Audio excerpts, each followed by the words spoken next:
Hi everyone, welcome back to Monamma diaries. ఈరోజైతే మా అమ్మ మెత్తాలేసి వంకాయ మామిడికాయ పులుసు పెట్టిందనమాట. మెత్తాలంటే ఎండు చేపలు, డ్రై ఫిష్ అంటారు కదా అవి. ఇది మీకు ఫుల్ లెంత్ వీడియో కావాలంటే నేను మళ్ళీ మీకు ఎవరైనా కామెంట్ చేశారంటే డెఫినెట్గా నేను ఫుల్ లెంత్ ఎక్స్ప్లెయిన్ చేసి అన్నీ ఎలా చేసాము ఏంటి అన్నది పెడతాను. మేము ఉండేది నెల్లూరు కాబట్టి మా నెల్లూరు స్టైల్లో అన్నది చేసి ఇలా ఇలా చేస్తామన్నమాట. మెత్తాలు వేసుకొని ఏ పులుసులో అయినా, నా వంకాయ పులుసు అనే కాదు, బెండకాయ అయినా ఏ పులుసులో అయినా యూజువల్గా ఎండు చేపలు అన్నది మా సైడ్ వేసుకుంటారనమాట.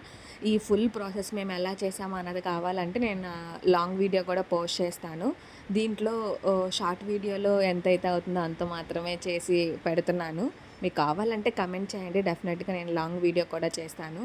పులుసు అయితే చాలా అంటే చాలా స్పైసీగా చాలా బాగా వచ్చింది.